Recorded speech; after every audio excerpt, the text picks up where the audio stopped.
Hello friends, आज मैं आपके साथ पॉलिटिकल साइंस का एक और टॉपिक लेके आया हूँ और टॉपिक का नाम है characteristics of political system according to Robert A Dahl. तो रॉबर्ट ए डॉल जो है काफ़ी मशहूर अमेरिकन मॉडर्न थिंकर माने जाते हैं, जिन्होंने अपनी बुक में एक्सप्लेन किया है कि किस तरीके से पॉलिटिकल सिस्टम होना चाहिए और उसके बारे में डिटेल दी है।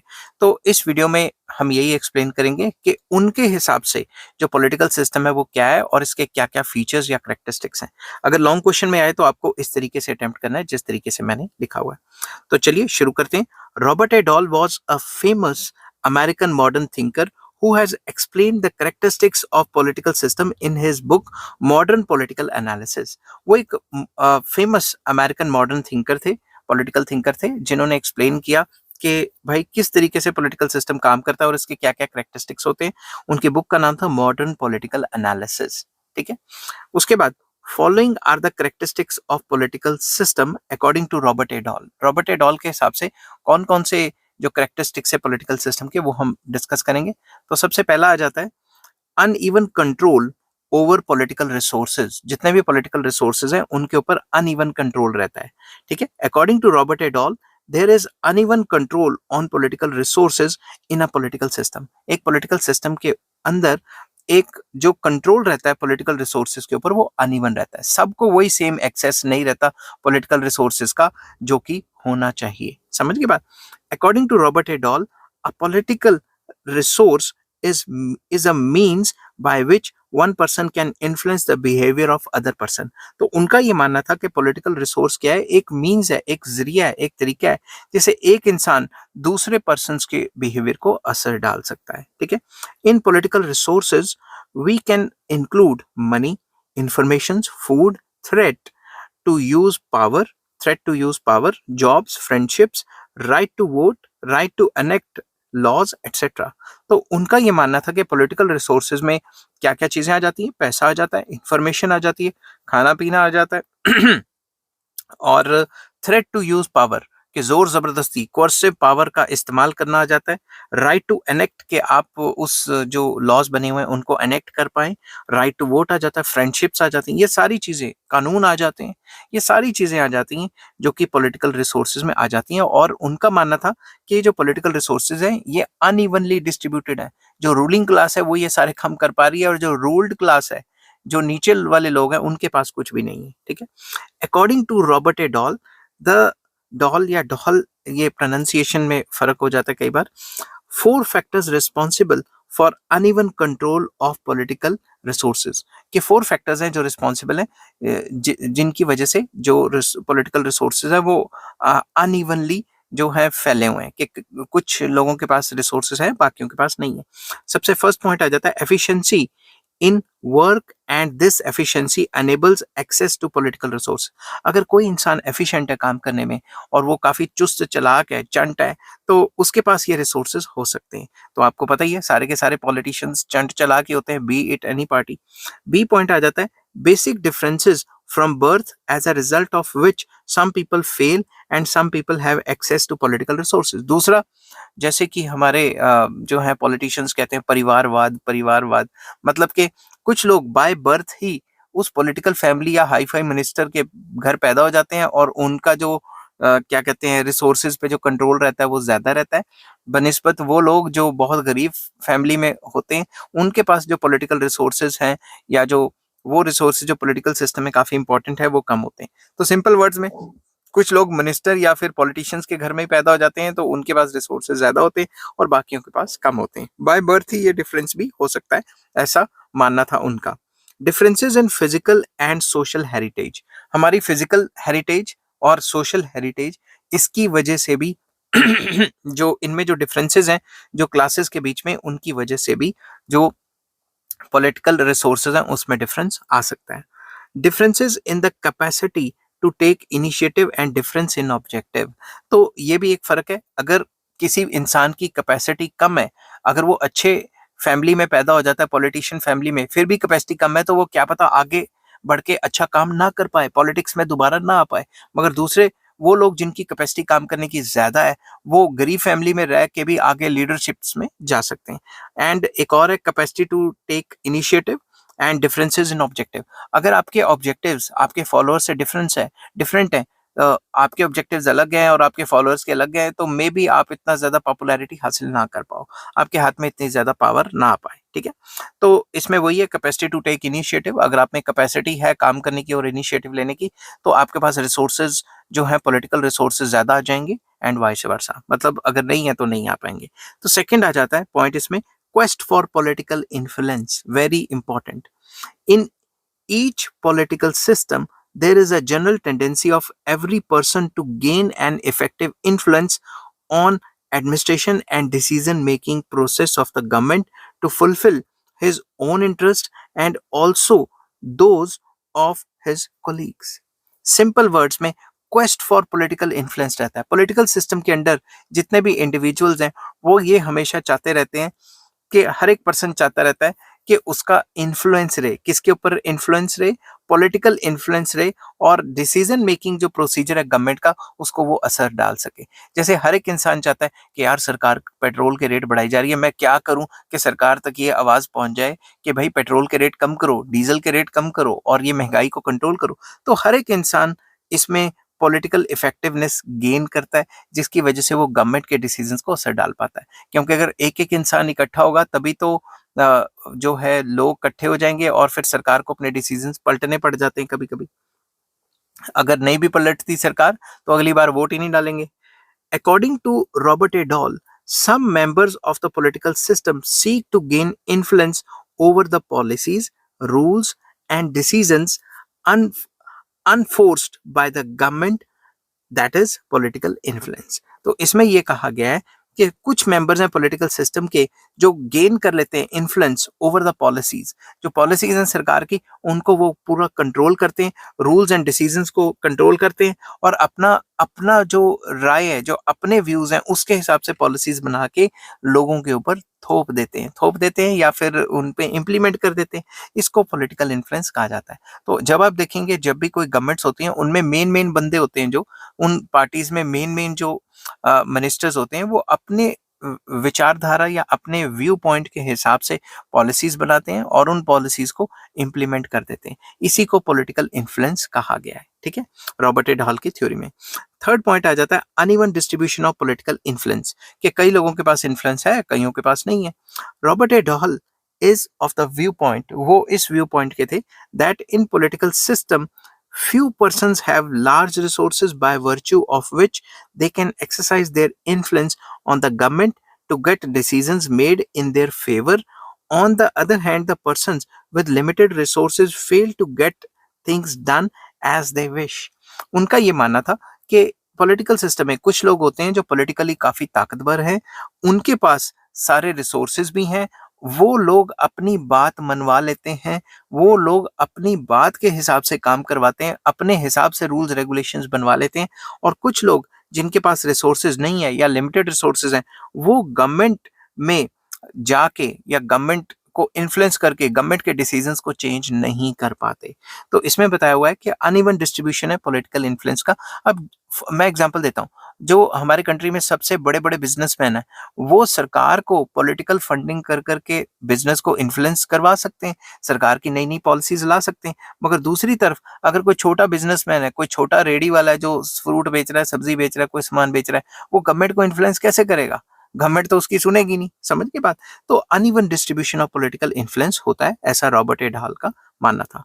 नेक्स्ट आ जाता है pursuit and resolution of conflicting interests, very important. Conflict and consensus are the main aspects of political system. किसी भी political system में आप देखोगे तो conflict भी होता है और consensus भी होता है। conflict हो गया कि आपस में जो views है उसका मैच ना होना, और consensus का मतलब है कि जो भी डिसीजन लेने हैं वो कंसेंसस में लेने, मतलब जो कॉमन विचारधारा है, जो कॉमन जो मैक्सिमम लोग कह रहे हैं उनमें जो है विचार विचूर करके डेमोक्रेटिक तरीके से जो है कॉमन डिसीजंस लेने जो सबका भला करेंगे। The people living together never have a similar interest. आपको पता है जो लोग इकट्ठे रहते हैं उनका सिमिलर इंटरेस्ट नहीं होता, हर एक बंदे का अपना अपना इंटरेस्ट हो सकता है, बट देयर कोलेक्टिव लिविंग और living together necessitates that there should be a near unanimity in their interest. But जब वो इंसान इकट्ठे रह रहे हैं तो हर एक इंसान का अलग अलग व्यू हो सकता है, अब अलग अलग इंटरेस्ट हो सकता है, मगर जब सबको इकट्ठे रख के हम कोई बात या फिर कोई क्या कहते हैं विचारधारा, या फिर जब कोई सब इकट्ठे हो जाते हैं तो सब इकट्ठे होके जो हमारे जो व्यूज हैं वो तकरीबन मिलते जुलते हैं। अब जैसे देख लो अलग अलग पॉलिटिकल पार्टीज हैं, मगर कोई भी पॉलिटिकल पार्टी ये तो नहीं चाहती कि हमारे कंट्री की तरक्की ना हो, कोई भी पॉलिटिकल पार्टी ये तो नहीं चाहती कि गरीबी रहे, कोई भी पॉलिटिकल पार्टी ये तो नहीं चाहती कि अनएम्प्लॉयमेंट रहे, कोई भी पॉलिटिकल पार्टी या कोई भी जो ग्रुप ऑफ पीपल है वो ये तो नहीं चाहता कि भाई दंगे फसाद हो। समझ की बात? तो कोलेक्टिव लिविंग जब वो करते हैं तो उससे क्या होता है, उनकी जो इंटरेस्ट्स हैं वो यूनानिमिटी में आ जाते हैं, मतलब जो उनके इंटरेस्ट हैं वो कॉमन इंटरेस्ट काफी ज्यादा उठ के आ जाते हैं सामने। In this way, there are conflicting interests in individuals in a political system, but they are always engaged in pursuit to resolve them. तो इसी तरीके से जो पॉलिटिकल सिस्टम में लोग रहते हैं उनके अपने अपने कन्फ्लिक्टिंग व्यूज हो सकते हैं, मगर वो हमेशा उस कन्फ्लिक्टिंग इंटरेस्ट को या कन्फ्लिक्टिंग व्यू को रिजॉल्व करने की कोशिश करते हैं। फॉर एग्जाम्पल, आपके कोई फ्रेंड्स आ गए, उनके पॉलिटिकल व्यूज डिफरेंट है, आपके पॉलिटिकल व्यूज डिफरेंट है। आजकल ये राइटिस्ट बहुत हैं, लेफ्टिस्ट बहुत हैं, सेंटर वाले भी बहुत हैं, अलग अलग बंदों का अलग अलग व्यू है, मगर फिर भी हम बैठ के आपस में जब डिस्कशन करते हैं तो हमारी कोशिश ये रहती है कि एक बैलेंस्ड व्यू रहे, किसी एक की फेवर में ना जाए जिसको पार्टीजन व्यू कह देते हैं, इस टाइप का व्यू नहीं होना चाहिए। ठीक है, नेक्स्ट आ जाता है acquisition of legitimacy, very important. Robert A Dahl was of the view that leadership in political system tries to ensure that that whenever government machinery is used to take up the decisions or to resolve conflicts, the compliance of the people for such decisions are not obtained by sheer violence, punishment, or coercion, but on the ground that these decisions are morally genuine and fair. उनका ये मानना था कि क्योंकि सरकार के पास legitimacy है, सरकार अपनी मशीनरी के थ्रू थ्रू जब भी कोई डिसीजन लेने की कोशिश करेगी या कन्फ्लिक्ट को रिजॉल्व करने की कोशिश करेगी तो सरकार वायलेंस की हेल्प ना ले, पनिशमेंट की डर से ना करवाए, कोर्शन के डर से ना काम करवाए, बट किस ग्राउंड पे काम करे, उस ग्राउंड पे काम करे सरकार, उस ग्राउंड पे नए नए लॉज लेके आए या एग्जिस्टिंग लॉज को चेंज करे या कन्फ्लिक्ट को रिजॉल्व करे जो कि जेन्युइन हो और फेयर हो। मतलब मॉरलिटी के प्रिंसिपल्स पे और जेन्युइनिटी के प्रिंसिपल्स पे कन्फ्लिक्ट को सॉल्व करे और डिसीजंस ले, रेदर देन कि भाई मैं तो ये लॉ निकालूंगा और अगर कोई नहीं मानता तो उसको उठा के जेल में डाल दूंगा। ऐसा नहीं होना चाहिए, ऐसा रॉबर्ट ए डॉल का मानना था। The ruling group tries to give them the shape of legitimacy because the element of legitimacy transforms power into authority. जो रूलिंग ग्रुप है उनको ट्राई करना चाहिए कि लेजिटिमेसी को इस हिसाब से यूज करें कि मतलब ऐसा ना लगे कि कोर्शन यूज कर रहे हैं, कोर्सिव पावर यूज कर रहे हैं। ठीक है, क्योंकि लेजिटिमेसी आने के साथ ही जो उनकी पावर है वो अथॉरिटी में कन्वर्ट हो जाती है। आपको पता है ना, authority is equals to power plus legitimacy. समझ की बात, ये सिंपल सा फॉर्मूला है कि अगर अथॉरिटी आपको चाहिए तो आपके पास पावर तो होनी चाहिए और लेजिटिमेसी भी होनी चाहिए। अथॉरिटी इक्वल टू पावर नहीं होती जब तक लेजिटिमेसी नहीं होगी। लेजिटिमेसी अगर होगी तभी आपकी जो पावर है उसको अथॉरिटी कहा जाएगा, वरना नहीं कहा जाएगा। ठीक है, नेक्स्ट आ जाता है development of ideology, very important. According to Robert A Dahl, the leadership in political system usually hammers out some ideology to acquire credibility for its leadership and power and to turn it into legitimate one because rule by authorities held far better than rule by coercion. तो simple words में उनका ये मानना था कि एक ideology develop करनी पड़ेगी।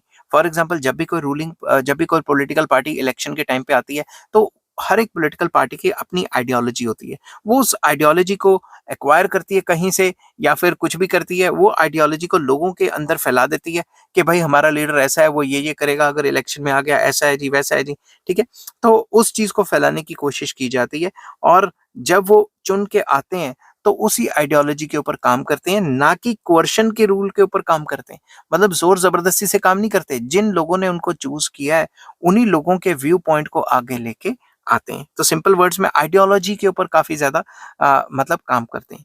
आइडियोलॉजी में of any brand that is democratic, socialistic, liberal, etc. ये जो आइडियोलॉजीज हैं, ये डेमोक्रेटिक आइडियोलॉजीज भी हो सकती हैं, सोशलिस्टिक आइडियोलॉजीज भी हो सकती हैं, लिबरलिस्टिक भी हो सकती हैं, किसी भी टाइप की आइडियोलॉजी होगी, आइडियोलॉजी के बगैर पॉलिटिकल सिस्टम नहीं हो पाएगा। समझ की बात? ऐसा रॉबर्ट ए डॉल का मानना था। नेक्स्ट आ जाता है impact of other political systems. Very important.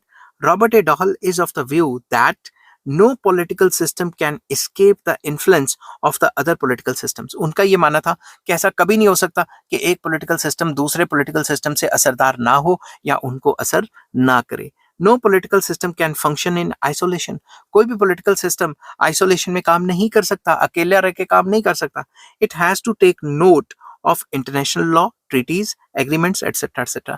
तो हम अपना पॉलिटिकल सिस्टम जो बना के बैठ गए हैं, हम ये नहीं कह सकते कि हम नहीं मानते इंटरनेशनल लॉ क्या है, इंटरनेशनल ट्रीटी क्या, एग्रीमेंट क्या है। हम उनको दरकिनार करके या उनको इग्नोर करके अपनी मनमर्जी नहीं कर सकते। तो हर एक पॉलिटिकल सिस्टम दूसरे सिस्टम्स को असर डालता है और दूसरों से असरदार भी होता है। इस पॉइंट में ये था।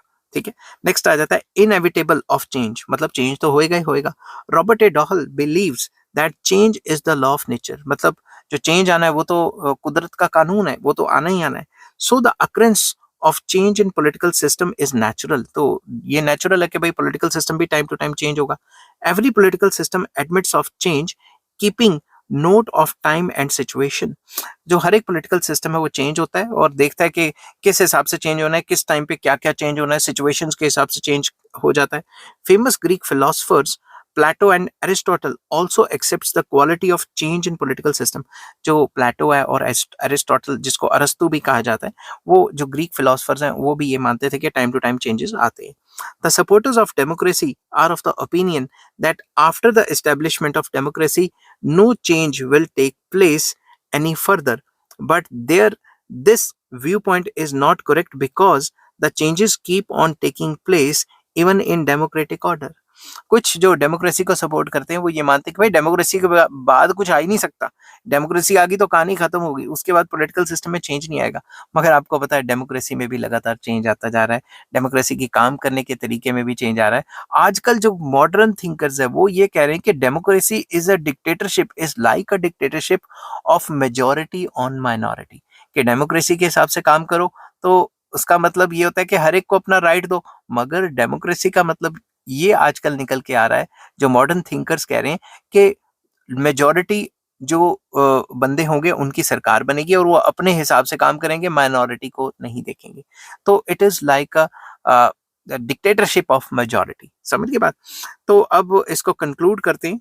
The general characteristics of political system as told by Robert A Dahl were not the theoretical basis of political system, nor it was essential for political system to have these characteristics, and Robert A. Dole had accepted this. तो Robert A doll का मानना ये था कि जो above कुछ characteristics हैं, features हैं, वो जरूरी रहते हैं, बट ऐसा जरूरी नहीं है कि हर एक पॉलिटिकल सिस्टम में ये फीचर्स हों। ठीक है। But so for the practical form of political system is concern, these characteristics are found in every political system. तो ये जो अबव करेक्टरिस्टिक्स है वो प्रैक्टिकली एक तरीके से नहीं तो दूसरे तरीके से हर एक पॉलिटिकल सिस्टम में कहीं ना कहीं पाए जाते हैं। आई होप ये वीडियो आपको पसंद आई होगी। अगर पसंद आती है तो please like, share and subscribe. इस चैप्टर का नाम था पॉलिटिकल सिस्टम और इस चैप्टर के सारे लिंक्स आपको इस वीडियो के डिस्क्रिप्शन में मिल जाएंगे। Take care, bye bye.